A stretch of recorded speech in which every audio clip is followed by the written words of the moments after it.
नमस्कार दोस्तों, MB study point में आपका फिर से स्वागत है। दोस्तों, पिछली वीडियो में हमने बात की थी फंडामेंटल राइट और डायरेक्टिव प्रिंसिपल ऑफ स्टेट, यानी राज्य के नीति निर्देशक सिद्धांत वो क्या हैं और हमारे मौलिक अधिकार क्या हैं। उससे आगे चलते हुए, जैसा कि संविधान के अंदर हमारे मौलिक अधिकार दिए गए हैं कि जिनको हम क्लेम कर सकते हैं जिनको पाने के लिए, उसी टाइप से कुछ संविधान के अंदर फंडामेंटल ड्यूटीज़ भी दी गई, हमारे कुछ मौलिक कर्तव्य भी बनते हैं as a citizen, as a नागरिक। तो वो मौलिक कर्तव्य क्या हैं, कब उनको जोड़ा गया, किसने उनकी रिकमेंडेशन दी, कितने मौलिक कर्तव्य हैं, उन सब के बारे में हम आज जिक्र करेंगे। तो आइए दोस्तों स्टार्ट करते हैं। तो सबसे पहले बात करें मौलिक कर्तव्य की थी, तो इनको जो है हमारे संविधान के अंदर 1976 के अंदर इनको जोड़ा गया था। ये जब हमारा कॉन्स्टिट्यूशन शुरुआत के अंदर जब ड्राफ्ट किया गया था आज़ादी के बाद में, तो उस टाइम पे हमारे संविधान का हिस्सा ये नहीं थे। इन सब की ज़रूरत कब पड़ी थी? इन सब की ज़रूरत पड़ी थी 1975 की जो हमारी इमरजेंसी लगी थी हमारे देश के अंदर। उसके बाद में कांग्रेस पार्टी ने ऐसा महसूस किया था कि कुछ लोगों के मौलिक कर्तव्य होने चाहिए जो लोगों को जागरूक बनाए कि उनको अपने देश के प्रति कैसे रिएक्ट करना है, मतलब उनकी ड्यूटीज़ क्या हैं उनके नेशन के लिए। तो उसके बाद में मौलिक कर्तव्यों के ऊपर पहली बार बात उठी थी। तो अगर हम बात करें तो ये मौलिक कर्तव्य वाला जो पार्ट है हमारा, ये हम इंस्पायर्ड होकर लिया है यूएसएसआर, जो हमारा अभी का रशिया है, उस टाइम का हमारा जो सोवियत संघ था, उससे इंस्पायर होकर हमने मौलिक कर्तव्य को अपने संविधान के अंदर जोड़ा है। काफ़ी ऐसी डेमोक्रेटिक कंट्री हैं जिनके अंदर मौलिक कर्तव्य आज भी उनके संविधान के अंदर नहीं है। अगर हम जिक्र करें तो जैसे यूएसए है, कनाडा है, उन सब के अंदर इनका कोई जिक्र नहीं है। जापान एक ऐसी कंट्री है जो भारत के साथ साथ में जिनको मौलिक कर्तव्य उनके डेमोक्रेटिक कंट्री के अंदर संविधान के अंदर जोड़े गए हैं। इसके आगे बात करेंगे हम सवर्ण सिंह कमेटी की रिकमेंडेशन की। यही ऐसी कमेटी थी जिसको एस्टेब्लिश किया गया था कांग्रेस पार्टी के द्वारा 1976 के अंदर, जिसने कुछ रिकमेंडेशन दी थी कि किस टाइप के मौलिक कर्तव्य जो है संविधान के अंदर जोड़े जाने चाहिए, किस प्रकार की एक्सपेक्टेशन एक देश को, एक संविधान को भारतीय नागरिकों से रखनी चाहिए, उनको भारतीय नागरिकों को कैसे रिएक्ट करना चाहिए। तो इसी के बाद में जो है 42 कॉन्स्टिट्यूशनल अमेंडमेंट आया था हमारा 1976 में, और जिसके माध्यम से एक अलग से पार्ट जोड़ा गया संविधान के अंदर, पार्ट 4A, जिसके अंदर मौलिक कर्तव्यों का जिक्र हमें मिलता है।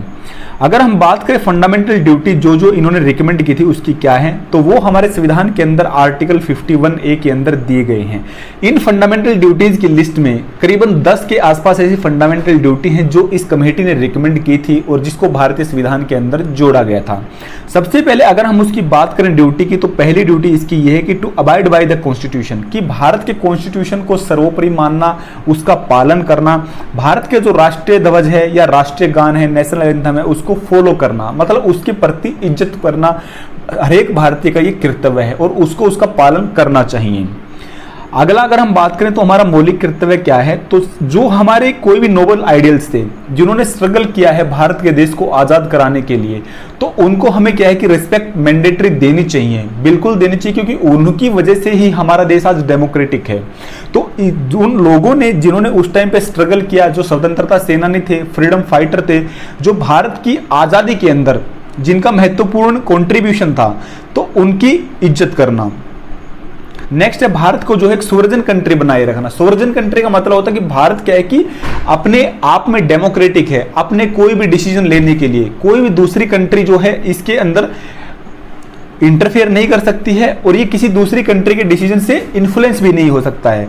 दूसरा क्या है कि भारत की एकता और अखंडता को बनाए रखना।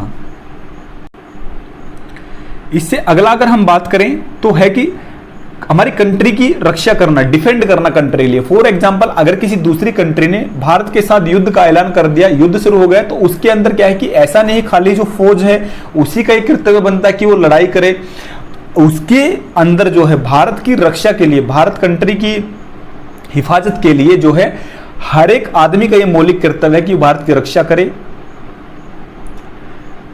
नेक्स्ट है हार्मोनी को प्रमोट करना, मतलब कि आपस में भाईचारे की भावना को प्रमोट करना, सामंजस्य बनाए रखना, और कोई ऐसे एंटी सोशल एलिमेंट हैं तो उनको जो है अथॉरिटी की नज़र में लेके आना तथा उनके ऊपर कंट्रोल करना।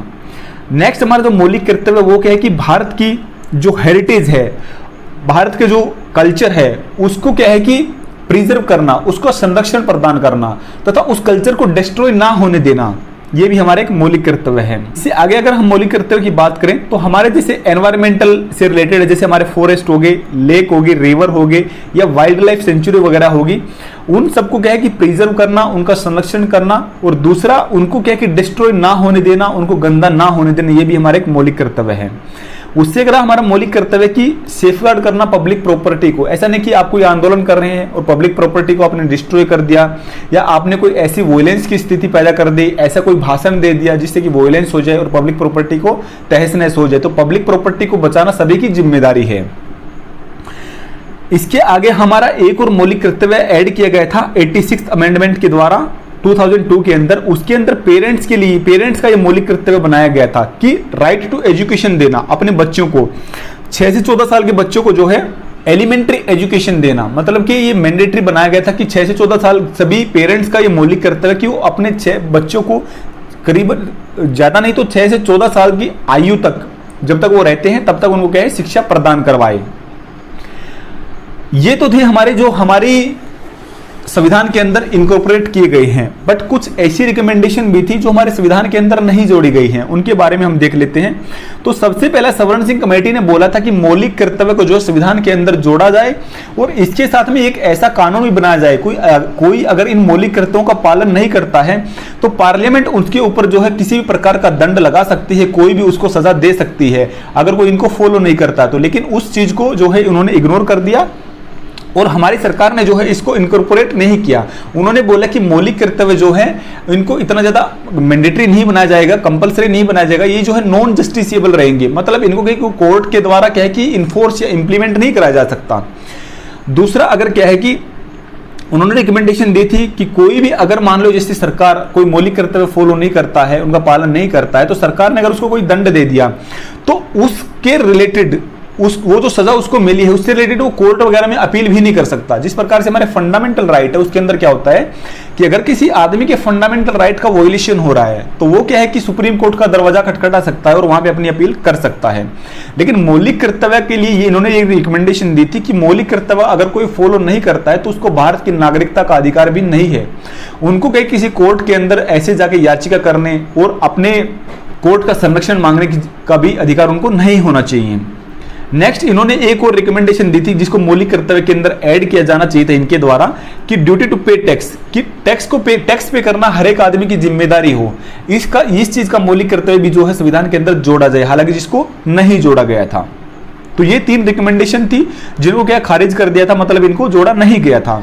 अब अगर हम बात करें, हमने बात की मौलिक कर्तव्य की और उसके फीचर के बारे में। अगर क्रिटिसिज्म की बात करें तो काफी ऐसे क्रिटिसाइजर हैं जिन्होंने इनकी आलोचना की है। सबसे पहली आलोचना उन्होंने ये की कि ये जो है एग्जॉस्टिव नहीं है, मतलब मौलिक कर्तव्य इससे और काफी बढ़ के होने चाहिए। क्योंकि कुछ ऐसे मौलिक कर्तव्य हैं जैसे वोट कास्टिंग का मौलिक कर्तव्य होगा कि सभी को अपना वोट कास्ट करना चाहिए, ये भी ऐसे मैंडेटरी होना चाहिए था। फैमिली प्लानिंग से रिलेटेड हो गया या टैक्स पे करने से रिलेटेड होगा, इस टाइप के मौलिक कर्तव्य को भी जोड़ना चाहिए था जो कि इसके अंदर नहीं जोड़े गए हमारे संविधान के अंदर। उसके आगे देखते हैं हमारा, तो क्रिटिक्स ने यह भी बोला है कि इनका जो है सबसे मेन है नॉन जस्टिसिएबल कैरेक्टर है। मतलब क्या है कि फंडामेंटल ड्यूटी जो है फंडामेंटल राइट की तरह जो है कोर्ट के अंदर, मतलब क्या कोर्ट इनको क्या कि इंप्लीमेंट नहीं करवा सकता, ऐसा कोर्ट को अधिकार नहीं दिया गया कि वो इनको मैंडेटरी से इंप्लीमेंट करवाए। तो इसके अंदर क्या कि फ्लेक्सिबिलिटी दी गई है, मतलब आदमी को मानने चाहिए ऐसी रिकमेंडेशन दी गई है, बट उसको फॉलो करने ही करने होंगे ऐसा कहीं नहीं बोला गया है। तो इसलिए क्रिटिसाइजर ने इसको क्रिटिक्स किया है, इसलिए क्रिटिसाइजर ने इसकी आलोचना की है। अगला जो क्रिटिसाइजर ने इसके अंदर बोला है वो ये बोला कि ये सुपरफ्लुअस है, इनकी कोई जरूरत ही नहीं थी। एक आम आदमी के अंदर इतनी समझ होती है कि उसको पता होता है उसकी मौलिक कर्तव्य क्या है और उसको जो है अपने संविधान के प्रति ऑटोमेटिक वो है इतनी इज्जत रखता है। और वो क्या कि अगर इनको ऐड नहीं करते तो भी क्या कि अपने संविधान की, अपने देश की वैसे ही रक्षा करता, वैसे ही अपने नेशनल फ्लैग की और नेशनल एंथम की इज्जत वो करता।